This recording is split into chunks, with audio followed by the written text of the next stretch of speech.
Listo, vamos a continuar nuestro estudio de David y vamos a, como les decía, hace 8 días y ayer también hablábamos algo de esto, la parte negativa de David, podemos decir, la transgresión de David en su vida. Y como veíamos ayer, Dios más bien fue conformando el corazón de David, más que estuviera conforme con lo que él hacía. No podemos entender o aceptar de que simplemente Dios le agradaba lo que David hiciera o todo lo que hiciera, sino que lo fue formando poco a poco, así como a todos nosotros nos forma, nos va transformando nuestros corazones. Y vemos aquí por dónde pasó David, a pesar del respaldo del Señor, a pesar de todo lo que le había dado. Llegó su momento de flaqueza, de debilidad, y tomó decisiones inapropiadas que lógicamente no le agradaron al Señor. Y esto, el primer punto que vamos a ver, precisamente la parte del adulterio que cometió con Betsabé. Desde ahí empezó a desobedecer al Señor. Y eso nos lo cuenta en 2 Samuel 11:1. Y empieza a contarnos la historia que en la primavera, que era la época en que los reyes salían de campaña, David mandó a Joab con la guardia real y todo el ejército de Israel para que aniquilara a los amonitas y sitiara la ciudad de Rabá. Pero David se quedó en Jerusalén. Así que aquí nos cuentan unos detalles. Siempre las guerras habitualmente se hacían después de que pasaba la lluvia, en la primavera, antes de que llegara la época de mayor calor. Así que la época que se acostumbraban a enfrentar las guerras, y mandó a su general, se puede decir que era Joab, y para que fuera a la guerra. En 2 Samuel 11, del 2 al 5, nos dice que una tarde, al levantarse David de la cama, comenzó a pasearse por la azotea del palacio, y desde allí vio a una mujer que se estaba bañando. La mujer era sumamente hermosa, por lo que David mandó que averiguaran quién era, y le informaron: se trata de Betsabé, que es hija de Elián, que era uno de los asesores de David, uno de los consejeros de David, y además es esposa de Urías elitita. Entonces David ordenó que la llevaran a su presencia, y cuando Betsabé llegó, él se acostó con ella. Después de eso, ella volvió a su casa. Hacía poco que Betsabé se había purificado de su menstruación, así que quedó embarazada y se lo hizo saber a David. Entonces aquí se consume el pecado a través de lo que él vio. Le agradó su figura y la invitó al palacio. Aquí no dice si fue violada o cómo fue el asunto. Lo cierto era el rey, y básicamente podía tener, se supone, derecho sobre todo su pueblo, pero en este caso ella era una mujer casada que le pertenecía a su esposo, y básicamente pues se comete el adulterio de parte de David. No sé si se oye bien o hay mucho ruido por la lluvia. No sé si no está el sonido. No, se oye bien, se oye bien. Se oye muy bien. Bueno, está lloviendo muy fuerte ahorita aquí. Y vamos a analizar en base a este pasaje por qué pudo haber sucedido esto, analizar por qué sucedieron estos hechos. Y el primer punto que vemos aquí es la ociosidad de David. Como vemos, lo normal, y empieza a decir el texto que era la época de los reyes, el tiempo de los reyes, y lo normal era que el rey fuera a la guerra, que dirigiera la guerra, que comandara la guerra, y en este caso no lo está haciendo, sino que él se quedó en su palacio cómodamente en la época que tenía que ir a la guerra. Y si no,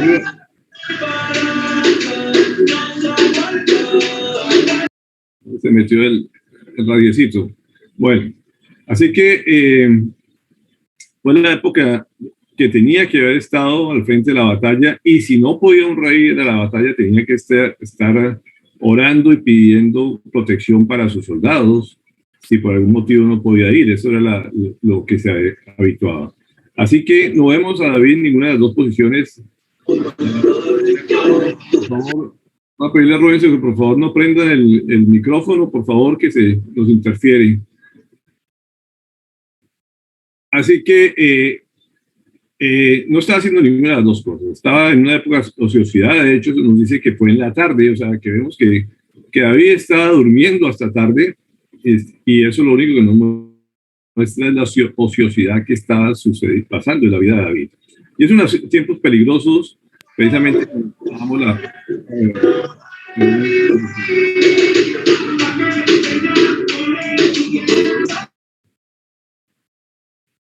Bueno, es una época peligrosa precisamente cuando uno baja la guardia en lo espiritual también, y hay tiempos que tenemos que reconocer que nos aflojamos espiritualmente, que nos volvemos perezosos espiritualmente. Así que esto estaba pasando en la vida de David y tenía su tiempo libre de dejar sus obligaciones a un lado y dedicarse al ocio. El segundo punto que podemos ver aquí en este pasaje es la codicia de los ojos.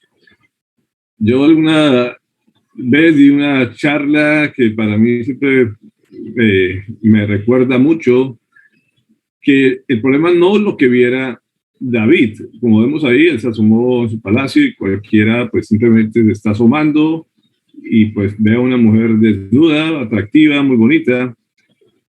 Y hasta ahí no hubiera podido pasar nada si él se aleja y deja las cosas así y deja de pensar en ella. Pero yo en esa charla decía, el problema no fue lo que vio, el problema fue lo que no vio que le pudiera suceder en la parte de ahí en adelante en su vida. Porque precisamente son dos cosas, cuando uno permite que a través de los ojos entre la tentación, o a través de cualquier orden de los sentidos entre la tentación, y no corte eso ahí inmediatamente, y no ver las consecuencias que eso va a traer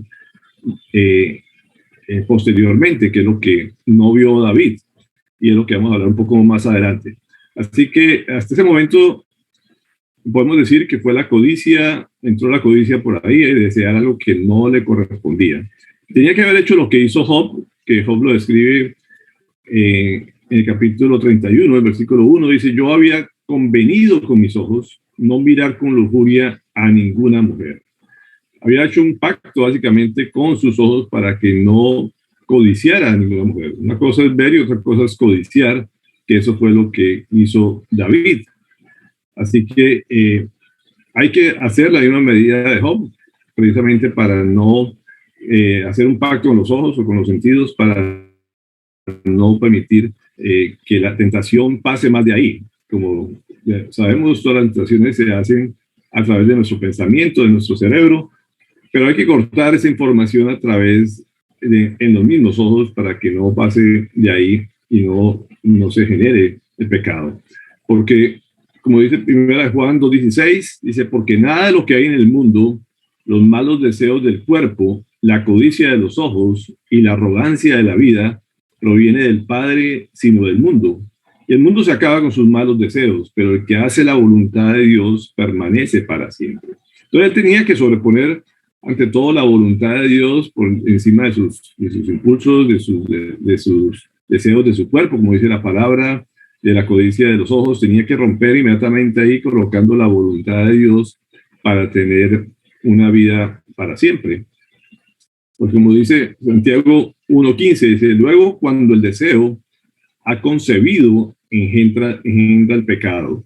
Y el pecado, una vez que ha sido consumado, da a luz la muerte. Entonces aquí en este pasaje es muy claro, uno no puede permitir que ese deseo sea concebido, que sea formado, porque ahí viene el pecado. Y como digo, para llegar a concebir tiene que pasar un proceso a través de la mente. Y es ahí donde hay que cortarlo enseguida para que no se convierta en pecado. No hubiera pasado nada si él simplemente ve, se aleja, se olvida de eso y hace caso omiso. Y se hubiera evitado todos los problemas que vienen de aquí en adelante, porque después de un pecado viene otro pecado, y como dice, esto todo termina en muerte, dicho el Señor, cuando uno permite que eso siga ese proceso, cada vez se hace más difícil cortarlo. Así que después de un pecado viene otro pecado, y así se va haciendo para tratar de tapar todo, que fue lo que viene el segundo punto después de haber cometido el adulterio, y es que mata a Urías. Aquí el pecado nos está, como dicen, no solamente produce una muerte espiritual, sino también física, y en este caso lo lleva a provocar la muerte no solamente de Urías, sino de otras personas, como vemos más adelante. En 2 Samuel 1 al 13 dice, por lo que David mandó que averiguaran quién era, y le informaron, se trata de Betsabé, que es hija de Elián y esposa de Urías elitita, como decía ahí. Entonces, vemos que ella le pertenecía, era parte de Urías, y él toma esa información y entonces dice, bueno, tengo que hacer que esto parezca, este embarazo sea de Urías y no se va a enterar que es mío. O sea, empezó a meter una mentira y hace todo un plan para que tapar esa mentira. Segunda Samuel 23:39 nos cuenta quién es Urías. Urías elitita está puesto como entre los 37 hombres valientes de David. Y la Biblia nos menciona a estos 37 hombres uno por uno, como unos hombres aguerridos, fuertes, que eran fieles al ejército de David y se conoce como los valientes de David. Era un hombre de suma confianza, que había dado la vida, siempre estaba dispuesto a dar la vida y fiel a su rey David. Y por algo la Biblia los menciona como ese grupo importante, era lo más selecto de todo el ejército de David, un hombre que como digo, estaba luchando por el reinado, estaba luchando para el reino y por el rey. En versículos 6 y al 8 empieza a aparecer el plan de David, el plan maquiavélico que hizo. Dice, entonces David le envió este mensaje a Joab, que era el general en ese momento. Mándame aquí a Urías elitita, y Joab así lo hizo. Cuando Urías llegó, David le preguntó cómo estaba Joab y los soldados, y cómo iba la campaña. Luego le dijo, vete a tu casa y acuéstate con tu mujer. Tan pronto como salió del palacio, Urías recibió un regalo de parte del rey. Entonces el plan sencillamente era hacerlo venir de la guerra, como a enterarse de cómo iba el asunto, pero el plan que él tenía no era enterarse de la guerra, sino más bien hacer que él se acostara con su esposa y que todo pasara desapercibido en este embarazo. Entonces, como les decía, el plan era ese precisamente, pero vemos aquí la clase de hombre que era Urías, como lo menciona el versículo 9 y el 13. Dice, pero en vez de irse a su propia casa, se acostó a la entrada del palacio donde dormía la guardia real. David lo invitó a un banquete y logró emborracharlo. A pesar de eso, Urías no fue a su casa, sino que volvió a pasar la noche donde dormía la guardia. Entonces, en 2 oportunidades se nos manda a acostarse con la mujer. Y es sorprendente, después de estar en la guerra, después de estar alejado de su casa, de su mujer, que no accediera a pasar la noche con su mujer. Y vemos una persona que precisamente tiene no solamente un dominio propio, podríamos decir, sino que era un hombre que estaba fiel y que no podía pensar que sus restos compañeros estuvieran en la guerra y él estuviera cómodamente en su casa.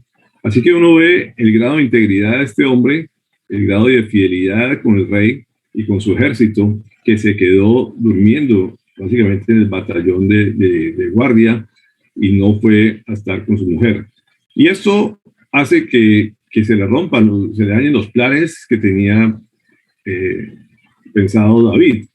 Así que el Señor de alguna manera protegió también a Urías en ese momento para y él utilizó esa forma para que se descubriera el pecado de David. Lo tenemos que ver de esa manera. El versículo 14 y 15 nos dice, la mañana siguiente David le escribió una carta a Joab y se la envió por medio de Urías. La carta decía, pongan a Urías al frente de la batalla donde la lucha sea más dura. Luego déjenlo solo para que lo hieran y lo maten. Y aquí se evidencia la mente o el corazón que tenía David en ese momento, que hace que el propio mensajero, que era Urías, llevara la carta y lógicamente muestra su fidelidad, que nunca leyó la carta ni nada, porque era su sentencia de muerte lo que llevaba ahí hacia su general. Pero ni siquiera lo disimuló David. Él está buscando que maten a Urías sin razón alguna. Le está dando esa instrucción a sus hombres de confianza, a su general, y de la forma evidente que está traicionando a Urías. En el versículo 16 y 17 nos dice: por tanto, cuando Joab ya había sitiado la ciudad, puso a Urías donde sabía que estaban los defensores más aguerridos del ejército enemigo, lógicamente. Los de la ciudad salieron para enfrentarse a Joab. Entre los oficiales de David que cayeron en batalla, también perdió la vida Urías elitita.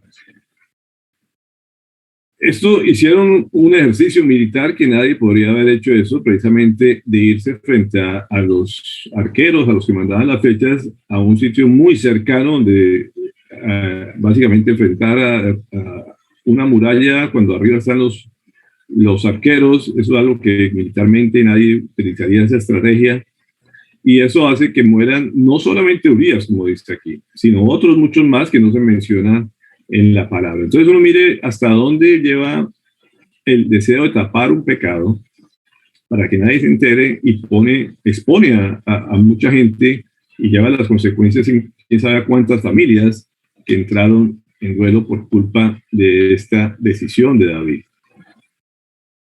Segundo Samuel 11:25 nos dice: entonces David le dijo al mensajero: dile a Joab de mi parte que no se aflija tanto por lo que ha pasado, pues la espada devora sin discriminar. Dile también que reanude el ataque contra la ciudad hasta destruirla, y anímalo.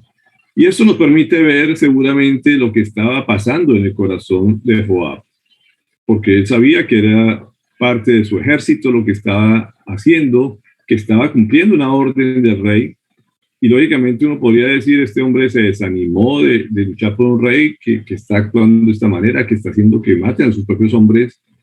Seguramente no sabía por qué lo hacía, estaba lejos de la batalla, no entendía las cosas, pero veía que simplemente estaba queriendo matar a su ejército, y eso seguramente lo desanimó, de tal manera que el rey manda a que no le ponga atención a lo que había sucedido, y que a tratar de animarlo. Y eso es simplemente tener un callo todavía en la conciencia de querer tapar las cosas y como si no hubiera pasado nada. Y vemos el testimonio del rey en este momento, hasta dónde ha llegado de ir en contra de su propio ejército. En el versículo 26-27 dice que cuando Betsabé se enteró de que Urías, su esposo, había muerto, hizo duelo por él. Después del luto, David mandó a que se llevaran al palacio y la tomó por esposa. Con el tiempo, ella le dio un hijo. Sin embargo, lo que David había hecho le desagradó al Señor. No podría decir que estaba pasando por la mente de Betsabé, saber que el hombre, el padre del hijo que tenía en su vientre, había mandado a matar a su esposo, que seguramente lo amaba, que había sido fiel, que había sido un hombre íntegro, correcto. Pero bueno, este era el rey, y él podía hacer lo que quisiera en su reino, en teoría. Y uno ve que ella tuvo su duelo. Sin embargo, él la lleva a su palacio y la hace su esposa para tratar de tapar todo su pecado. Pero el Señor no se queda con nada, Él sabe todo lo que está pasando. No hay forma de engañar a Dios, y eso es algo que tenemos que siempre entender. No hay forma de ocultar el pecado, tarde o temprano sale a la luz. Y viene la forma de que Dios lo reprende. Siempre sabemos que después de un pecado viene la reprensión de parte de Dios. Siempre hay una consecuencia de nuestros actos, y aquí nos la describe cómo lo hizo el Señor a través de un profeta llamado Natán. Dice 2 Samuel 12, del 1 al 4. El Señor envió a Natán para que se hablara con David. Cuando se presentó ante David, le dijo: dos hombres vivían en un pueblo. El uno era rico y el otro pobre. El rico tenía muchísimas ovejas y vacas. En cambio, el pobre no tenía más que una sola ovejita, que él mismo había comprado y criado. La ovejita creció con él y con sus hijos, comía de su plato, bebía de su vaso y dormía en su regazo. Era para ese hombre como su propia hija. Pero sucedió que un viajero llegó de visita a casa del hombre rico, y como éste no quería matar ninguna de sus propias ovejas o vacas para darle de comer al huésped, le quitó al hombre pobre su única ovejita. Y fue una forma muy peculiar de confrontar a David. Sabía que si le iba de frente a decirle de pronto su pecado, iba a responder de una manera agresiva o iba a hacer una negación de lo que había pasado. Pero aquí le está contando su historia como si fuera una persona completamente diferente, poniéndole un caso aparentemente que no tenía ninguna relación con lo que había pasado.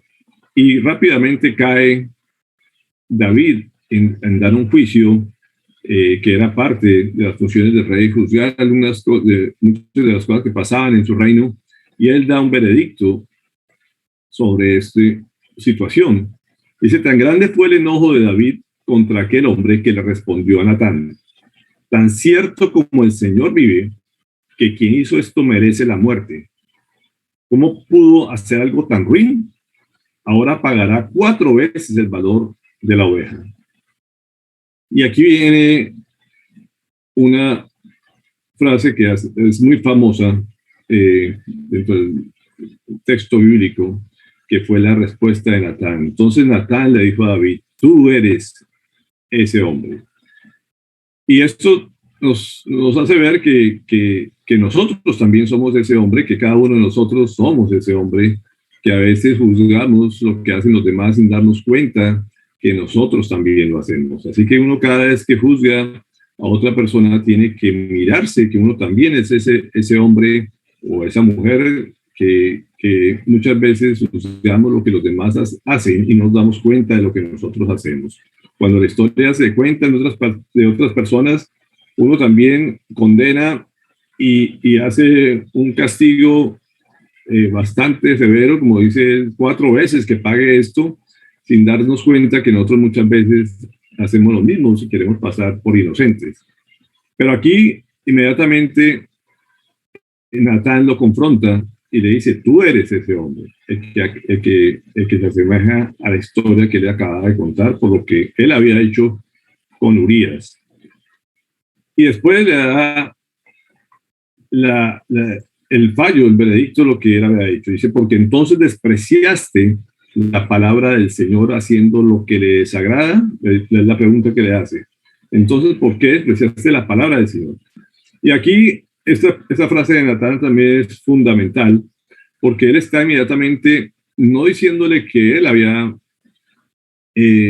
cometido un asesinato, un adulterio, sino que en el fondo lo que está haciendo es despreciar el mandato de Dios, la ley de Dios, todo lo que el Señor ha ordenado lo está pasando por alto. En otras versiones habla de que blasfemó contra el Señor, es una forma de ir en contra del Señor.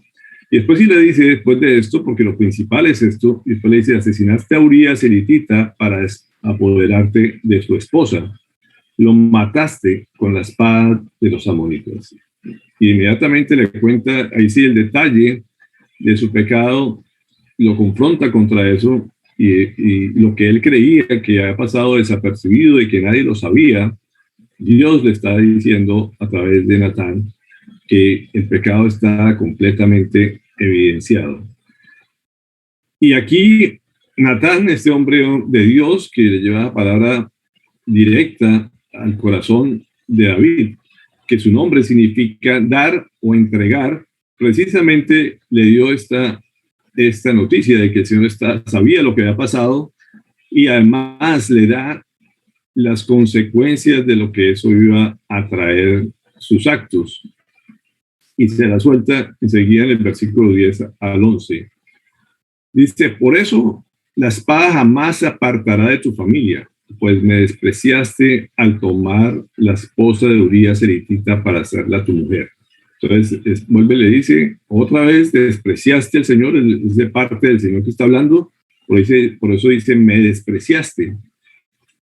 Y le dice cuál es la causa por qué está tomando esa determinación el Señor. Pues bien, así dice el Señor: yo haré que el desastre que mereces surja de tu propia familia, y ante tus propios ojos tomaré a tus mujeres y se las daré a otro, el cual se acostará con ellas en pleno día. Y esto de entrada le está diciendo, ahora lo vas a pagar con tu propia familia. Tú le desbarataste la familia Urias, le desbarataste la familia Betsabé, te metiste en un hogar que no tenías por qué hacerlo y por lo tanto el precio va a ser equivalente, va a haber esta muerte también dentro de tu familia y por eso lo hiciste a espada vas a pagar también eso. El versículo 12 le dice, lo que tú hiciste a escondidas, yo lo haré a plena luz a la vista de todo Israel. Y volvemos al tema de la oscuridad y de la luz, que ayer hablábamos algo sobre esto, de cómo el Señor revela su palabra, pero también nos revela lo que es el pecado. La palabra tiene ese propósito en la vida. La palabra no solamente nos da la sabiduría y todo el plan de Dios para nuestra vida, sino también nos confronta a nosotros y nos saca todo eso que está en la oscuridad. Como les decía, solamente con un pequeño destello de luz ilumina todo lo que hay en nuestro ser y todo lo que nosotros hacemos. No hay forma de esconder absolutamente nada al Señor y Él lo dice que lo que nosotros hacemos a escondidas, Él lo hace público. Y eso es algo que tenemos que tener siempre presente y algún día, no solamente aquí en la tierra, muchas cosas las destapa y las hace evidente para que nos confronte la vergüenza pública, sino que también lo va a hacer en el cielo. Cuando estemos en su presencia vamos a pasar todas nuestras obras, toda nuestra vida va a ser pública ya. Así que no es con el propósito simplemente de avergonzarnos y humillarnos, sino para el propósito más bien de que reflexionemos y nos arrepintamos de todo lo que hacemos. Sin embargo, Él es un Dios justo que va a sacar todas las cosas buenas y malas que cada quien hace, y de acuerdo a eso también le va a dar las coronas de vida. Eso no va a ser para condenación o para salvación, pero sí para darnos los premios o dejarnos de dar premios que pudiéramos pretender. Así que todo lo que hacemos a escondidas, el Señor siempre lo hace público y es algo que no podemos nunca olvidar. El versículo 14 dice, sin embargo, no solamente va a haber conflictos en tu casa a través de espadas, sino que va a haber una consecuencia directa de tu acto. Le dice, sin embargo, tu hijo sí morirá. Le dice, tú no vas a morir, pero él sí va a morir, pues con tus acciones has ofendido al Señor. Como le decía en otras versiones, has blasfemado al Señor, ha pasado por alto sus mandamientos, y es algo que el Señor no lo pasa por alto. Así que en el versículo 15 y 18 dice, dicho esto, Natán volvió a su casa y el Señor hirió al hijo de la esposa de Urías, de la esposa que la esposa de Urías le había dado a David, de modo que el niño cayó gravemente enfermo. 7 días después, el niño murió. Y aquí viene una consecuencia directa e inmediata del pecado de David. Podríamos cuestionar por qué el niño tiene que pagar esto, por qué Dios le perdonó la vida a David y no al niño. No somos quienes para juzgar al Señor ni pretender que nos dé explicaciones, pero lo cierto es que él decide eso y esto apenas le dio la noticia, él empezó a orar por ese hijo, a clamar al Señor para que perdonara la vida, y Dios no escuchó esas oraciones, no aceptó esa petición de parte de David y permitió que el niño muriera. Esto nos lleva a ver a un David que aceptó su culpa, aceptó que el Señor era justo y no se va en contra del Señor ni habla nada más de él. Simplemente él sabía lo que había cometido, sabía todo, hasta dónde había llegado su pecado, y que todo esto era consecuencia de su pecado. Y eso es algo que tenemos que reconocer de David, que él siempre acepta básicamente su pecado. No podemos llamarlo de otra manera, como mucha gente lo llama, un desliz, una equivocación. No, esto se llama pecado y es todo lo que hace que nos alejemos del Señor. El Señor no se aleja de nosotros nunca, sino que nosotros somos los que nos alejamos de Él, y eso es el pecado. Todas las cosas que nosotros hacemos voluntariamente para alejarnos de Dios. Así que viene la fase del arrepentimiento de David, y esa parte hay un salmo que está dentro de 2 Samuel 32, 3 al 4. Dice, mientras guardé silencio, él describe lo que pasaba en su interior. en el tiempo, que estamos hablando casi un año, o sea, fue por lo menos más de 8 meses, ya estaba embarazada,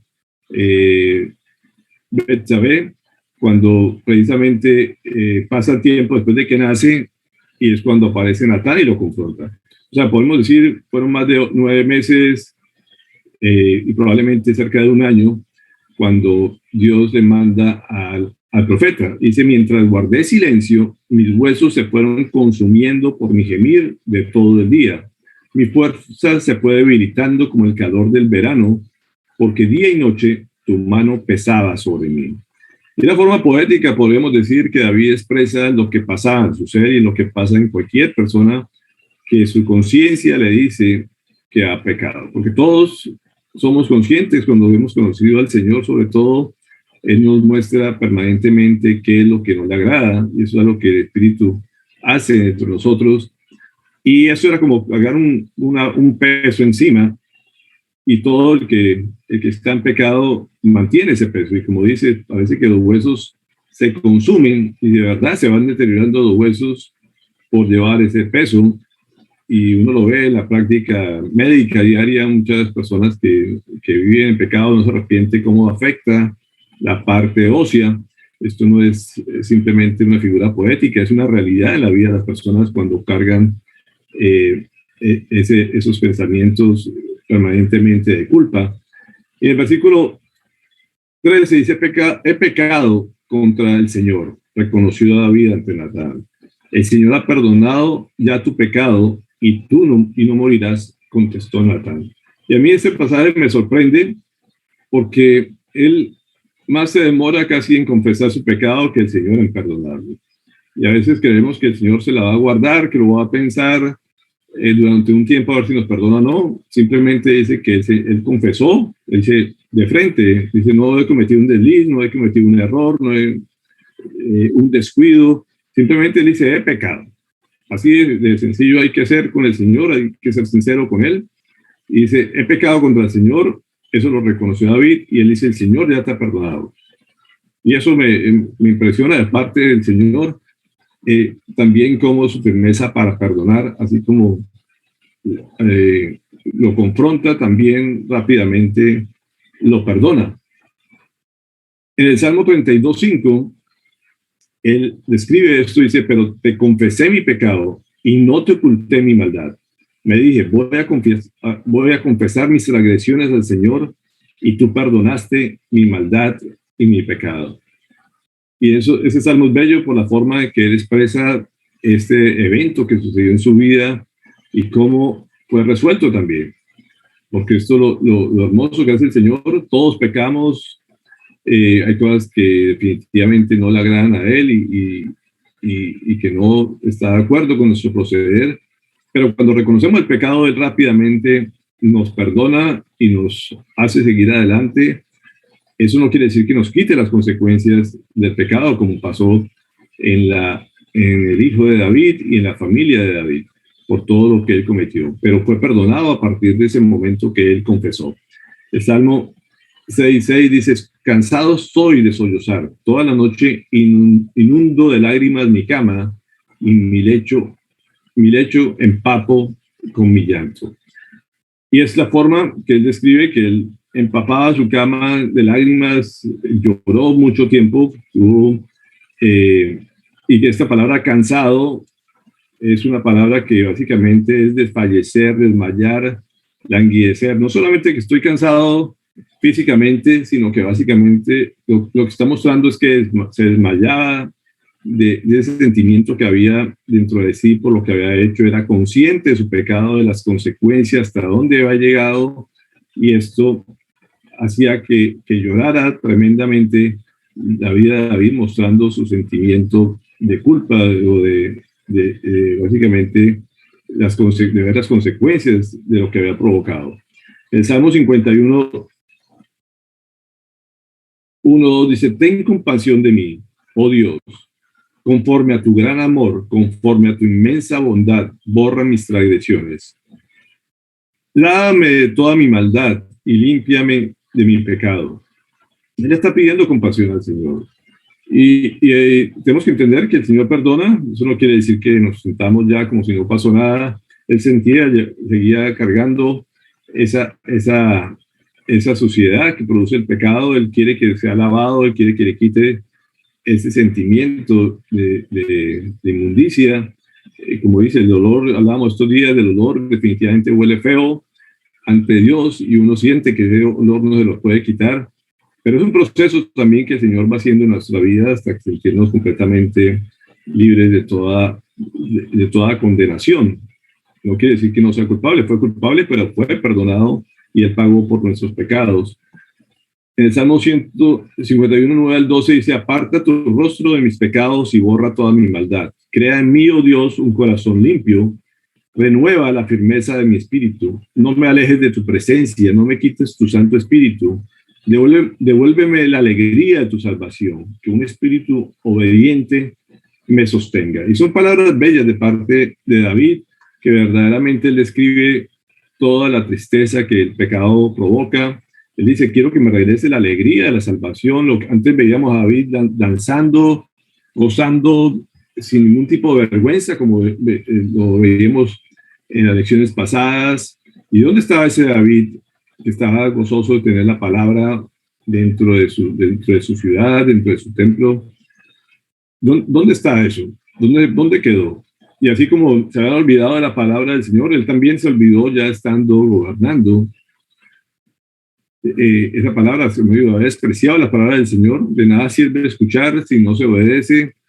Así que él por un tiempo, se puede decir, había estado pegado al Señor, pero se había alejado, y él dice: quiero que ese espíritu obediente vuelva a mí, esa alegría vuelva, y que no te alejes de la presencia del Señor.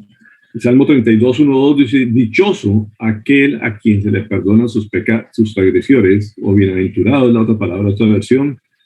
A quien se le borran sus pecados, dichoso aquel a quien el Señor no toma en cuenta su maldad, y en cuyo espíritu no hay engaño. Entonces, aquí, después de que ha sido confrontado, lógicamente el engaño desaparece, ya eso queda atrás, y él dice: es una dicha poder sentir el perdón del Señor, el sentir que cuando uno confiesa un pecado, es impresionante la carga que se quita de encima. Vuelve a ser libre, vuelve a poder andar con la frente en alto, a pesar de que pueda llevar un tiempo en ese proceso. Pero en el momento que se siente perdonado y que descubre verdaderamente el amor del Señor, se quitan todas esas cargas y puede andar completamente libre. Pablo se menciona este pasaje también aquí en Romanos 4, 6 al 8. Dice: David dice lo mismo cuando habla de la dicha de aquel a quien Dios le atribuye justicia sin la mediación de las obras. Dice, vuelve a recordar este texto: dichosos aquellos a quienes se les perdonan las transgresiones y se descubren los pecados. Dichoso aquel cuyo pecado el Señor no tomará en cuenta. Y aquí nos habla de esa justicia del Señor, que no es nuestra justicia. Como decía él, esa persona tiene que morir. Nosotros somos mucho más severos a veces que el Señor en este aspecto, y decía: hay que pagar 4 veces por lo que comete este hombre, que era el mismo. Sin embargo, el Señor lo perdona a través de su gracia. Eso es la gracia del Señor, que Él se olvida de nuestras transgresiones, se olvida de nuestros pecados, y el perdón es absoluto. Como dicen, las consecuencias naturales tienen que progresar, pero el perdón es completo, y el Señor no le vuelve a sacar en cara estos asuntos a uno. Por eso dice: bienaventurado, dichoso, es gozoso la persona que entiende lo que es la gracia del Señor, la justicia del Señor, que es diferente a la nuestra.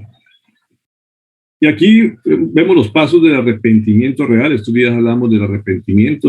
El arrepentimiento no era simplemente porque llorara. Hay personas que no son tan llorones como otros, podemos decir, otros que son más fácil con sus lágrimas. No era por las lágrimas, era porque había en su corazón, y uno de esos arrepentimientos reales tiene que haber un reconocimiento del pecado, como lo hizo David. Él decía: yo he pecado. Y por ahí se tiene que empezar reconociendo que es un pecado y que nosotros no se le puede llamar de otra manera.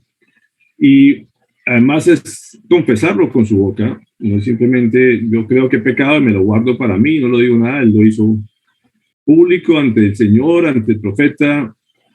Él confesó, él confesó con un corazón completamente quebrantado, como lo vemos en sus pasajes, pero hay que erradicarlo con una decisión frontal. O sea, no es simplemente seguir ahí coqueteando el pecado, sino erradicarlo en forma constante. Es una demostración, y es lo que la palabra se refiere como producir un fruto con un cambio de voluntad. De ahí en adelante él no podía darse el lujo de estarse ocioso, no podía darse el lujo de estar asomado buscando a ver qué veía en el vecindario. Tiene que tomarse unas medidas ante cualquier pecado completamente reales para evitar volver a caer. Y eso es precisamente dar un giro de 180 grados y hacer la voluntad del Señor constantemente. Y eso es lo que uno ve que David hace. Primera Reyes 15:5 nos dice: porque David había hecho lo que agrada al Señor, y en toda su vida no había dejado de cumplir ninguno de los mandamientos del Señor, excepto en el caso de Urías el hitita. Como vemos, él era una persona que amaba al Señor, que buscaba ser íntegro al Señor, pero por flojera, por enfriarse espiritualmente, podemos llamarlo de esa manera, y por dejarse de llevar por sus deseos, por la codicia. Como dice, él tenía a sus mujeres en ese momento, y no tenía nada que estar deseando del prójimo, como los mandamientos lo dicen. Así, por su codicia, por su flojera, cayó y pecó. Así que pues eso precisamente no le quita nada de lo que había pasado anteriormente. Dios le reconoce también que había sido un hombre íntegro, que había sido fiel, pero que desafortunadamente pecó, y bajo la ley debería recibir la muerte también. Así que el Señor lo que muestra aquí es su gracia, como lo hace con todos nosotros, dándonos algo que no merecíamos, que eso es la gracia. La justicia es darnos lo que merecemos, pero en este caso no le da lo que merece, sino al contrario, le da la salvación y su perdón. Mateo 3:8 dice: produzcan frutos que demuestren arrepentimiento, decía el Señor Jesucristo. Demuestren, en otra versión dice: demuestren con su forma de vivir que se han arrepentido de sus pecados y han vuelto a Dios. La nueva traducción viviente nos habla de esto. Tenemos que en nuestra forma de vivir constantemente demostrar que sí ha habido un arrepentimiento real, y esto es fundamental, y así fue en la vida de David. Primera Reyes 11:36 dice: pero a su hijo le dejaré una sola tribu, para que en Jerusalén, la ciudad donde decidí habitar, la lámpara de mi siervo David se mantenga siempre encendida delante de mí. Y muchos se preguntan por qué el Señor no le quitó la vida a David, siendo que él había provocado otra muerte. Porque el Señor es fiel a su palabra. Él había prometido de que a través del siervo David iba a mantener la lámpara encendida para el pueblo de Israel. Era un pacto que había establecido con David, y Dios cumple su palabra, y se mantuvo de quitarle la vida a David, pero sí se la quitó a su hijo. En otro pasaje, Primera Reyes 15:4, dice: no obstante, por consideración a David, el Señor su Dios mantuvo la lámpara de David encendida en Jerusalén, dándole un hijo que lo sucediera para fortalecer así a Jerusalén. En otras versiones que me gustan más, habla de por amor a David. Como hablábamos ayer, la palabra amor es mucho más grande de lo que nosotros podemos imaginar o comprender en nuestra mente. No era simplemente porque le tuviera lástima a David, sino que es el amor del Señor el que siempre nos perdona, y que permite que su lámpara nos permite ser lámpara también para dirigir a otros, y esa lámpara solamente viene del Señor, como lo dice Samuel, en 2 Samuel 22:29, lo decía el propio David: tú, Señor, eres mi lámpara, tú, Señor, iluminas mis tinieblas. Y me sorprende, y ayer les decía precisamente que hablábamos sobre todo este tema de las tinieblas y de la luz, y cómo el Señor nos ha sacado de la oscuridad y nos va a dar esa lumbrera de la mañana para que podamos vivir eternamente bajo su luz, que es lo que va a pasar cuando estemos en su reino.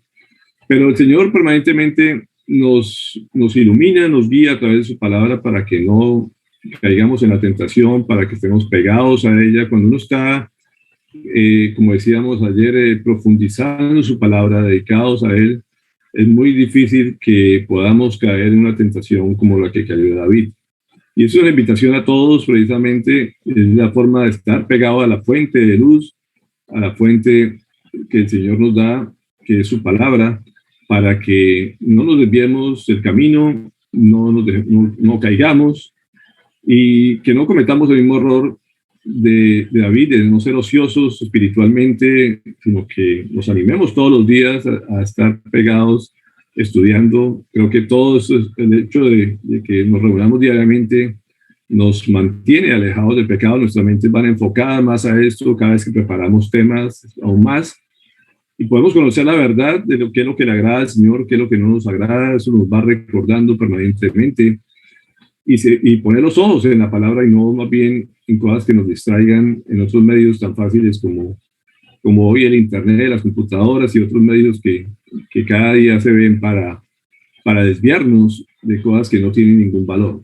Así que todo esto creo que nos debe enseñar a guardarnos para el Señor, a hacer lo que a Dios le agrada y poder sentir el respaldo del Señor. Como decía, no, ¿por qué tenemos que caer en lo que David nos cuenta aquí, esa carga tan pesada de ver que su cuerpo se debilite y que afecte todo nuestro ser por cargar con una mentira, por ocultar las cosas que sabemos que no le agrada, y que tenemos que ser conscientes que siempre va a tener consecuencias fatales toda nuestra desobediencia?